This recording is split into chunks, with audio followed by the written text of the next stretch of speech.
What's going on, everybody? Thanks so much for joining me here this week. My name is Jeremy. I'm a motion graphics designer, animator, and 3D hobbyist. This show is an unrehearsed screen recording of my workflow and a peek into my journey to develop a deeper design skill set. Here it's not so much practice makes perfect, but more practice makes progress. This is the drill.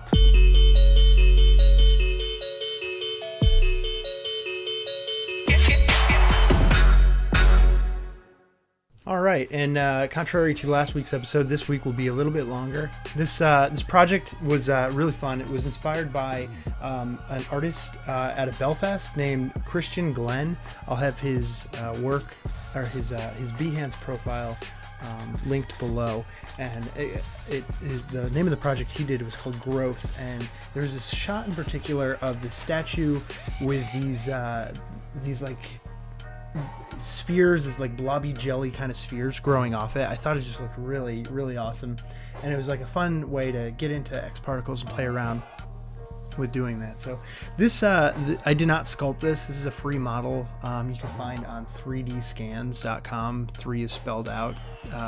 That will also be linked below.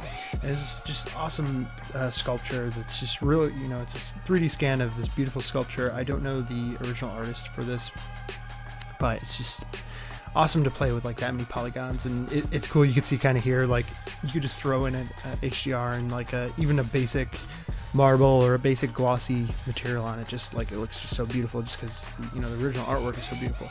So this was very dense polygon, so I was trying to figure out a way to use a selection to spawn to act as the emitter for my xParticles spawner. And as far as the particle simulation, it's just a pretty basic. It's spawning from like one point, and it's just different like globs are spawning out from the middle, and those globs are kind of trying to the friction is up. There's a xpFollowSurface modifier on my model, and the globs are kind of staying close to the model, and I just kind of want them to like almost like bubble up.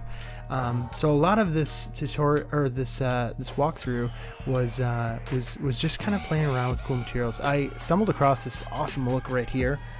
Ultimately, I didn't think it was what I wanted to go for, but it's something to look at in the future, because I just kind of happened upon it with playing around with some noise and different specular material.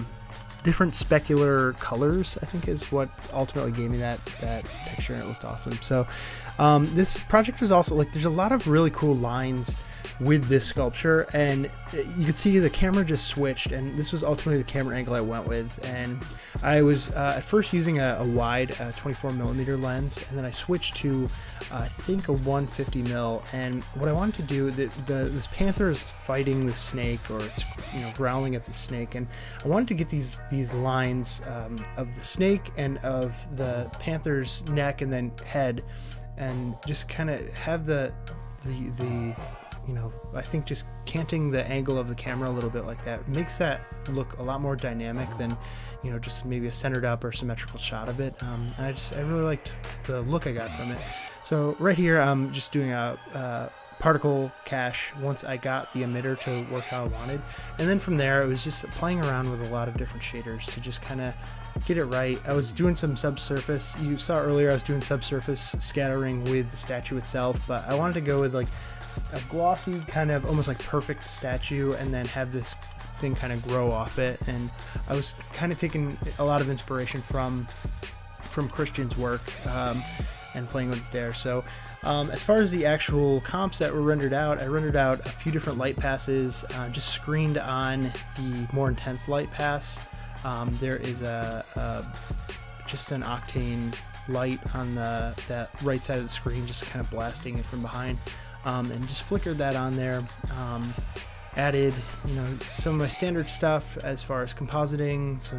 I've been using the same stock image of or stock footage of smoke, and then there you go. The particles came out basically exactly like I wanted to.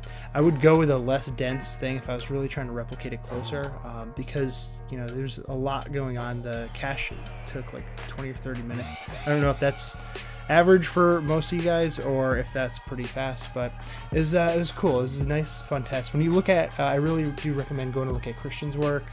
You'll see he got a lot more. There are more dynamic sizes of the spheres in there, and I'm just having fun playing around with X particles and really plugging away with different things. So that's all for this week. Thanks again so much for watching. I really appreciate you guys tuning in. You know how YouTube works. Like, share, subscribe, and comment down below. You can follow me on Instagram and Twitch at Jeremy_Walker. That's JRMY_WLKR. You can visit my website for updates or shoot me an email at jeremy@jeremywalker.com. Thanks again so much for watching. I really do appreciate it. And I can't wait to see you all next week on The Drill.